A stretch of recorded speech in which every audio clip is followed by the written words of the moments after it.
toda elección tiene su particularidad y nunca se puede repetir escenarios. Los opositores el día de hoy tienen otros rostros, distintos a los de hace 5 años o a los de hace 10 años atrás.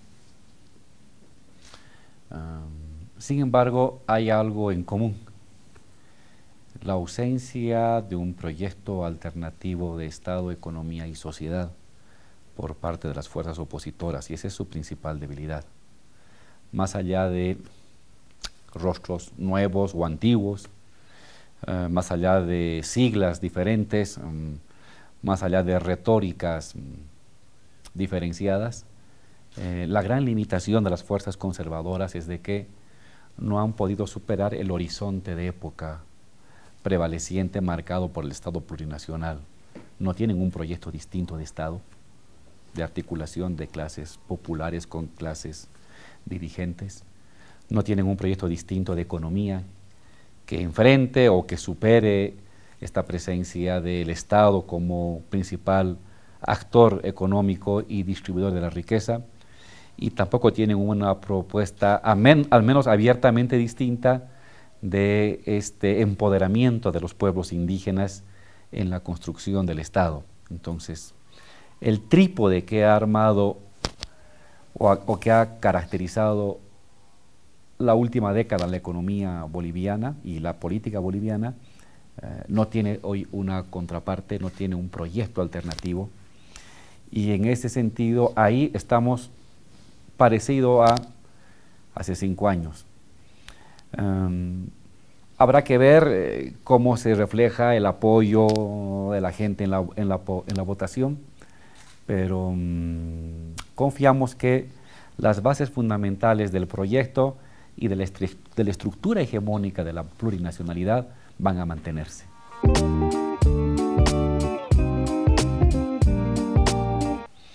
Bueno, curiosamente ha habido una especie de matrimonio o coincidencia filosófica entre el discurso del fin de la historia, propugnado por las corrientes liberales desde los años 80 del siglo pasado, con ciertas corrientes izquierdistas o progresistas que hablaban del fin de ciclo, de la oleada progresista. Digo que coincidían porque tenían una mirada teleológica de la historia, algo así como que fundada en leyes que van o están por encima de la acción humana. Hay neoliberales y finciclistas, digámoslo así, coincidieron lamentablemente, y la historia muestra que no se mueve en función a leyes. No hay una teleología de la historia, ni una filosofía teleológica de la historia, sino que la historia siempre tiene la contingencia, siempre tiene lo nuevo, lo imprevisible, las probabilidades. Y resulta que cuando estaban ya cantando de que se acabó el fin del ciclo de las izquierdas, ahora va a venir una nueva época conservadora, se dan las victorias en México. México decían, bueno, ya es el último coletazo del fin de ciclo, y luego aparece Argentina, y veremos qué pasa en Bolivia y en Uruguay.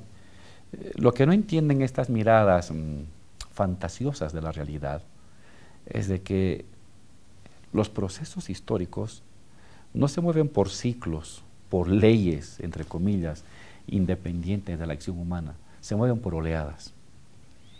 Frente al conceptito de fin de ciclo, yo propuse oleadas, oleadas. Las acciones colectivas, las luchas sociales se dan por oleadas. Van, avanzan, logran, conquistan, llegan a un tope, se detienen, retroceden.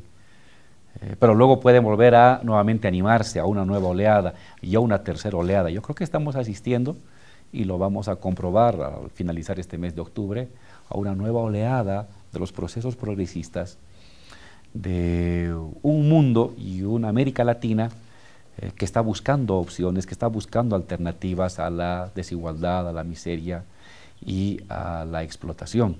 Y por eso esta lógica de oleadas, donde el papel activo está en las personas y no en unos procesos basados en leyes que nadie comprende. La segunda cosa de esta lectura es que concebían a las victorias conservadoras, a este regreso del neoliberalismo, como el inicio de un largo ciclo que podía durar 10, 20 o más años. Y no es así. El gran problema de este neoliberalismo 2.0 es de que no es un proyecto de sociedad tampoco, sino que es ante todo una acción de venganza. Es un repudio y una actitud de cobrar cuentas. No es un proyecto que entusiasme, es simplemente un proyecto que enerva la emotividad enviciada de la gente para buscar culpables de sus problemas en respuestas fáciles.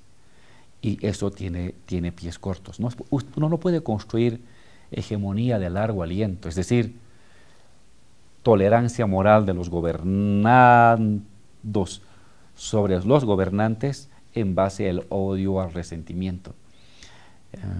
Entonces, este neoliberalismo 2.0 tiene patas cortas, tiene posibilidades muy limitadas, porque no ha creado una nueva propuesta de vida, una nueva propuesta de sociedad. Lo hizo en los años 80 y ahí estuvo su fuerza. Mientras que los otros pretendían conservar lo existente, los neoliberales decían, vamos a cambiar el mundo de esta manera: libre empresa, globalización, economía de libre mercado, tratados de libre comercio. Era una propuesta de vida, de sociedad, que capturó el entusiasmo, la adhesión y el consenso activo de sectores subalternos, de clases populares. Hoy no lo hace. Y encima, este neoliberalismo 2.0 surge en un momento en que en el mundo entero está habiendo un derrumbe de la creencia del fin de la historia basada en los preceptos neoliberales. Inglaterra y Estados Unidos, que eran los abanderados del libre comercio hace 30 años atrás, hoy son proteccionistas. Y la economía planificada, China, con el partido único, ahora es la abanderada del libre comercio. Los comunistas se han vuelto libre comerciantes, y los de la economía de libre mercado y democracia liberal se están convirtiendo en proteccionistas. Todo está de cabeza. Entonces, la propuesta neoliberal ya no es atractiva, ni sus modelos, los modelos ideales, Estados Unidos, Inglaterra, que antes eran usados como horizonte a conquistar, ahora pueden ser utilizados de la misma manera, hoy más bien están a contracorriente. Entonces, en este escenario de caos generalizado, de derrumbe de la narrativa globalizadora, del derrumbe de la narrativa neoliberal, los proyectos neoliberales que se están dando en algunos países ya no tienen el brillo, la fuerza, la convicción, la entereza, ni capturan el entusiasmo de la gente. Pueden ayudar unos años para cobrar cuentas y vengarse las clases altas de las clases medias o populares, pero no pueden atraer el espíritu colectivo de largo aliento de la sociedad. Por lo tanto, son proyectos de corto alcance y más pronto que tarde van a ser enfrentados por nuevas oleadas de malestar popular, porque lo que están generando es mayor pobreza.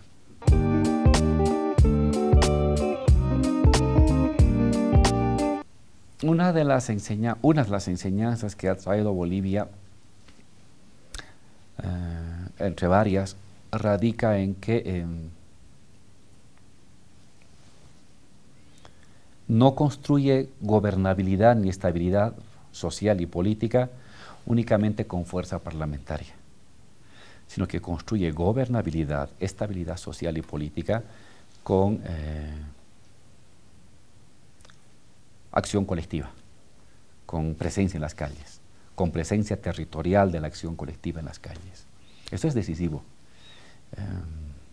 Los dos pilares de la gobernabilidad que hemos construido es mayoría parlamentaria, evidentemente, pero también mayoría social en las calles, acción colectiva en las calles. Ese es un elemento clave para entender las nuevas formas de democratización.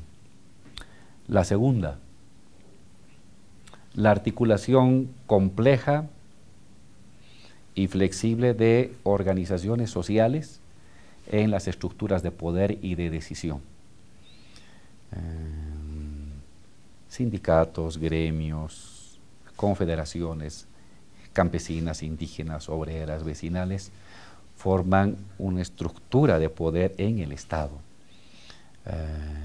Flexible, porque a veces se retiran, porque no se sienten reconocidos plenamente y se apartan, luego se incorporan. La estructura de gobierno es una confederación flexible de organizaciones sociales. El MAS no es tanto un partido, sino una confederación flexible, fluida, laxa y negociada de organizaciones sociales. Y eso también es otra novedad. Formas de organización colectiva que se hacen Estado, que se hacen gobierno, le dan otra dinámica al proceso político boliviano.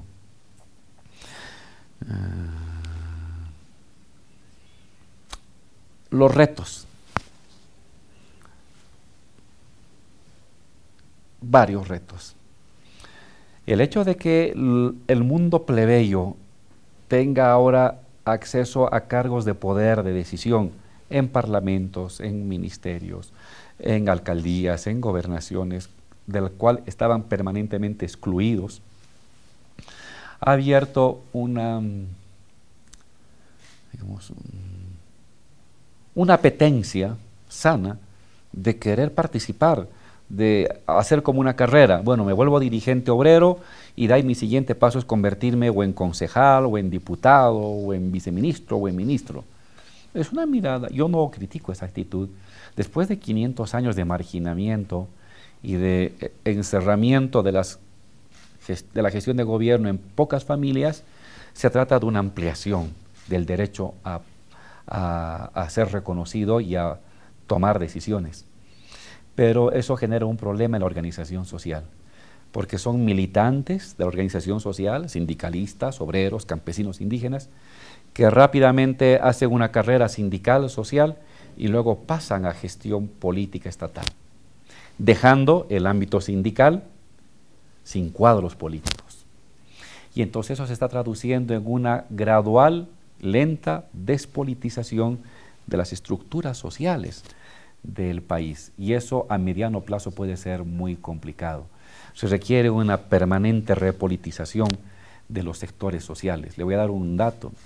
En Bolivia nosotros cada 5 años se cambian los diputados y senadores, y alcaldes y consejeros y asambleístas departamentales, en un 98%. En promedio, cada 5 años hay una renovación de un 98% de los cuadros políticos. Eso es muy acelerado. Y ascienden unos nuevos, y ascienden unos nuevos.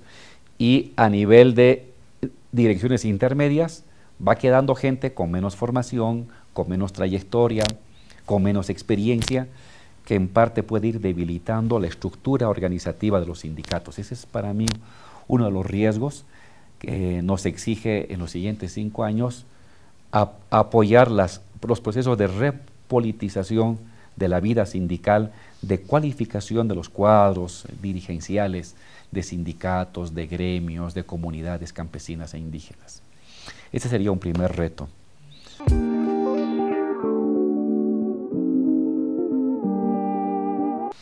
Estas estructuras juveniles son un gran resultado, son una fuerza vital que enriquece y permanentemente renueva las ideas y los liderazgos, y hay que potenciarlos, pero hay que también fortalecer la formación política, ideológica, colectiva de construcción de liderazgos y de formación de opinión en los sindicatos obreros, en las comunidades campesinas, en las dirigencias barriales. Como el MAS es fundamentalmente una estructura plebeya de organizaciones sociales y donde los que sí toman decisiones pertenecen a estos sectores sociales, es ahí donde falta una mayor inyección de formación de cuadros. Tengo toda la intención de apuntalar estos 5 años una escuela, una gran escuela de formación de cuadros, tanto de jóvenes de distintos sectores sociales, pero también de sindicalistas, también de comunarios, también de vecinos, también de trabajadores manuales, también de trabajadores intelectuales. Cursos de formación muy intensivos y muy duraderos. No se olvide que la primera generación que entró a las estructuras de gobierno con el MAS provenía de dos vertientes, de la vieja formación de izquierda, que habían hecho partidos socialistas, comunistas y la izquierda partidaria, y de la antigua formación de cuadros en la lucha sindical, caminatas, bloqueos, persecuciones, detenciones del mundo sindical. Esos dos fueron la cantera que alimentó a la primera generación del gobierno del MAS. Pero luego ya no hay grandes marchas, ya no hay grandes bloqueos, es bueno eso, pero tampoco hay la escuela entonces del bloqueo y la marcha para formar los cuadros. Y la formación que hacían las izquierdas de cuadros políticos a lo largo de décadas también se ha debilitado muchísimo, porque el MAS como que los ha absorbido a todos. Y esta militancia pequeña, pero muy bien, digamos, muy sólida, ya no ha continuado. Entonces, ahora son nuevas circunstancias que obligan a trabajar en ambos lados, con la juventud, pero también con las organizaciones sociales, en una perspectiva de nuevos liderazgos ideológicamente bien formados, políticamente bien preparados, en las nuevas batallas que se avecinan.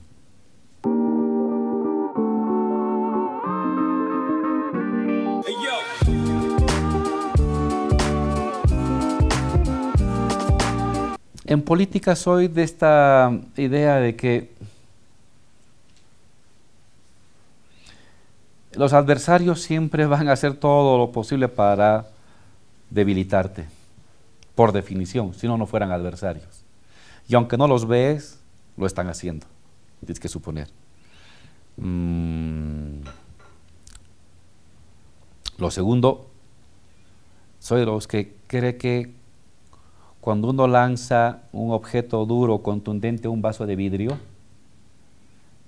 el que se rompe el vaso de vidrio no es culpa del objeto contundente, sino de la debilidad del vaso. Construye un vaso que no sea quebrable, y cuando le lances un objeto contundente, que resista. Así imagino los procesos revolucionarios. Siempre vas a tener ataques de un lado y de otro, de países extranjeros, de lógicas imperiales. Siempre va a haber eso. Serías ingenuo si no presupusieras en todas tus acciones esas acciones. Entonces construye algo que sea capaz de resistir. Es lo que hemos intentado estos 13 años, que el vaso no se rompa. Construir un vaso que no sea frágil ante los golpes que reciba desde afuera.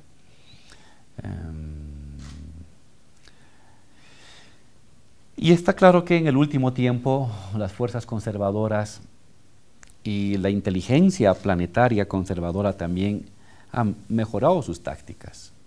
En cierta manera se han gramscianizado.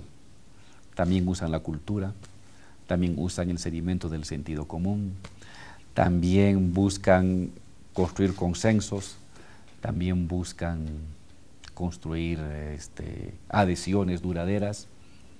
Eso es lo que hacía la izquierda. La izquierda a lo largo de su vida, la izquierda que era marginal, nosotros éramos marginales, nos hemos esforzado para construir ideas fuerza, para convertir pequeñas ideas en ideas que capturen parte del imaginario colectivo. Dime cuánto influencias en el sentido común, te diré qué fuerza política tienes. La izquierda ha partido de eso.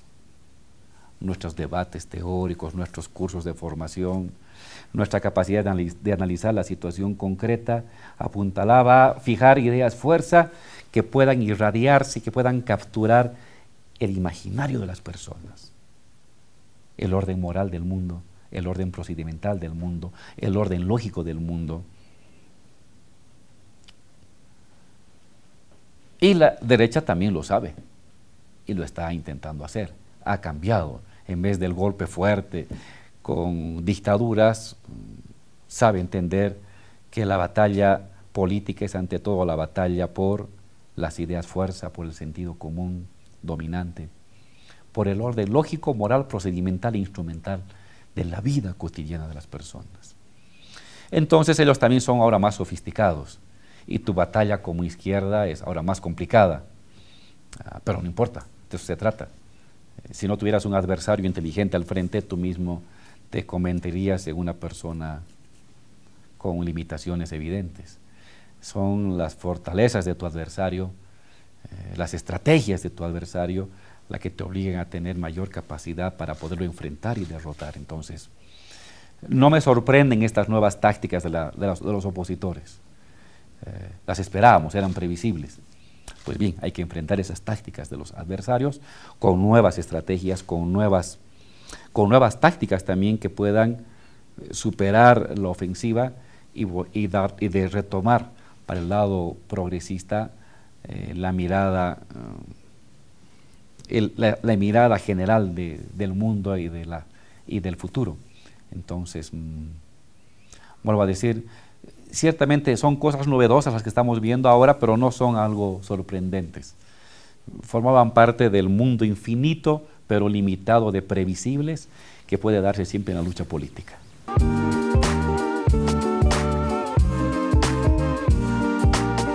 Ciertamente las redes sociales han introducido en el ámbito político una nueva plataforma, un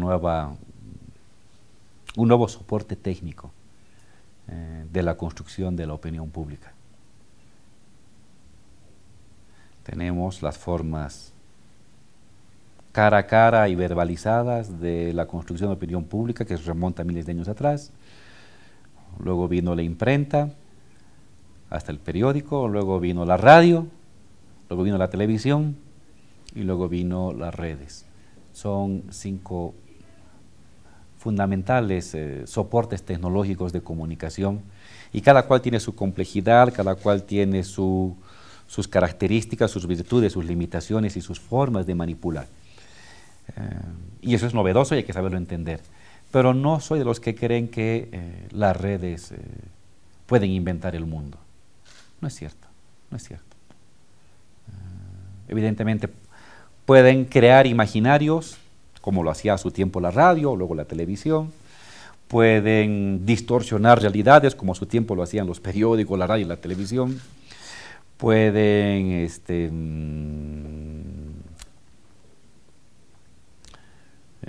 apuntalar determinados prejuicios sociales, como también pueden apuntalar determinadas formas de participación social, como lo hacen las otras plataformas y los otros soportes tecnológicos. Y al igual que los otros soportes tecnológicos, quien tiene más plata tiene mayor poder. Y aquí quienes puedan controlar la inteligencia artificial para segmentar y hasta los colores que te gustan de tu película favorita y mandarte mensajes con esos colores preferidos en el horario que tú estás atento y que gastas más tiempo para ver los mensajes del teléfono, entonces tiene más opciones. Y lo ha mostrado la empresa analítica, que es también fácil manipular las redes con un poco de dinero y un poco de inteligencia artificial en manos de unos cuantos inteligentes que saben construir esos mecanismos de direccionamiento de información. Pero vuelvo a decir, las redes requieren siempre un soporte de realidad, un soporte mínimo de realidad para volver las cosas o creíbles o más o menos creíbles o al menos generadoras de duda. No pueden inventar cosas extraordinarias, y no es que la inteligencia artificial puede manipular tu cerebro de tal manera de que estás pensando una cosa y luego al instante vas a pensar otra cosa. No es cierto. Lo mismo se decía en la televisión en su momento, la caja boba. Tampoco es así. Si la gente tampoco es tonta y tampoco somos una esponja en la que cualquiera puede venir a apretar y dejar la huella como le dé la gana. No. Los seres humanos permanentemente somos seres de creencias y evidentemente las redes son un escenario fantástico para manipular y reorientar las creencias de los seres humanos, pero estas creencias siempre tienen un soporte mínimo de terrenalidad y para ser eficientes. Un soporte de encuadramiento material a la realidad que hace que sea eficiente determinada manipulación o determinada información. Entonces, esto es importante y lo estamos viendo ahora.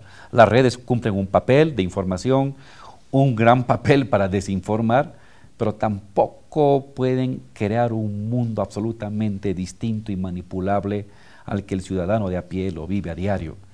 Porque contrastas la información que acabas de leer en la red cuando vas a comprar pan, cuando vas al trabajo, cuando te subes a un minibús, contrastas con lo que estás hablando con tus compañeros de trabajo, contrastas y sedimentas toda la cantidad de información que viene de la red y te quedas con lo más sustancial y lo más encuadrable de tu experiencia. Había un dato que daba acá una investigación que decía, ¿cuál es el medio más creíble? ¿Quién usa las redes? Creo que el 90% usa las redes. ¿Cuáles son los medios creíbles? Televisión, radio, periódico. Y redes abajo.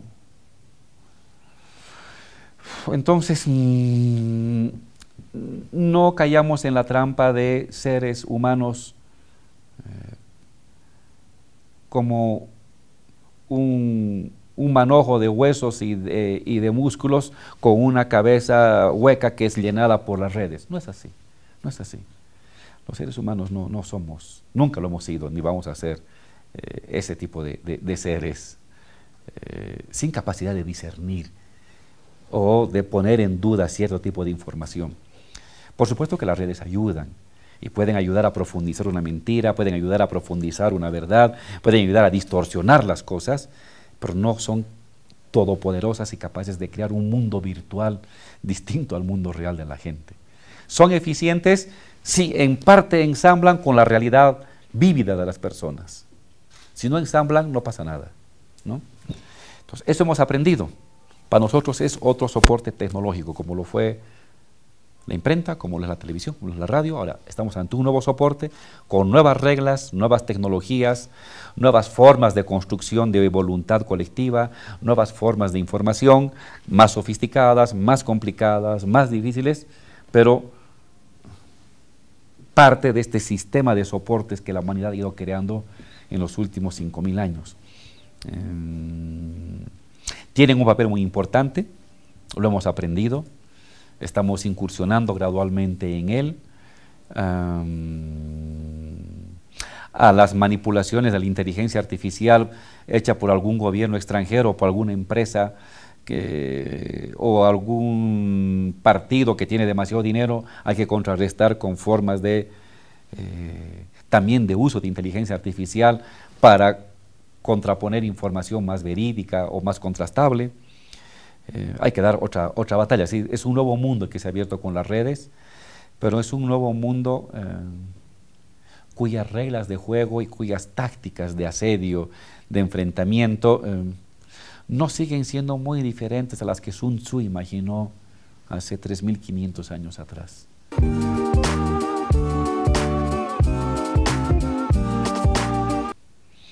Bueno, soy desde adolescente un socialista, ¿no? Un comunista. Un hombre que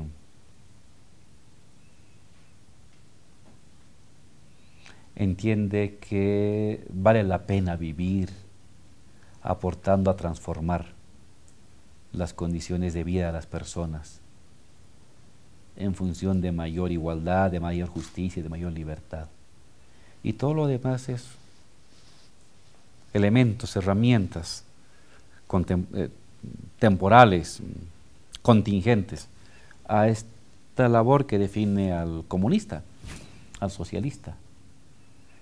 Entiendo el socialismo y el comunismo no como la militancia de un partido, sino como la militancia a un horizonte de sociedad.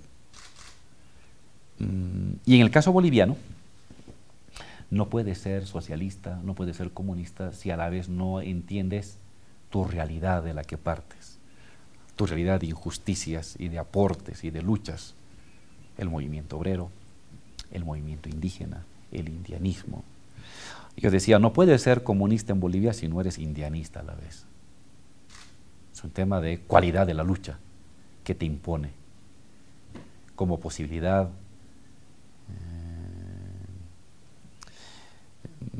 Entonces, soy una persona que permanentemente anda fusionando el debate contemporáneo, las luchas ideológicas, los avances en las distintas áreas de las ciencias sociales.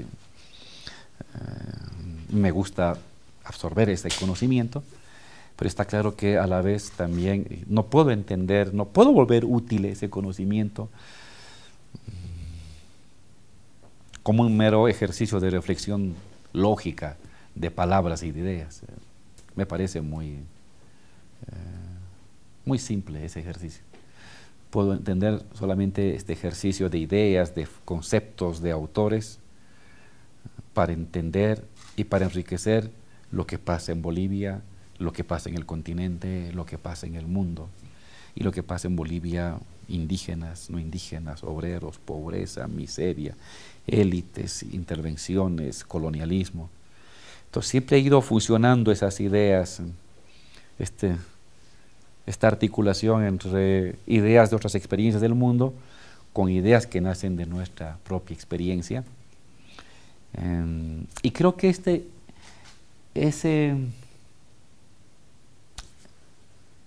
esta articulación ideológica y espiritual viene desde los inicios de mi militancia en el colegio, y hasta el día de hoy no he variado.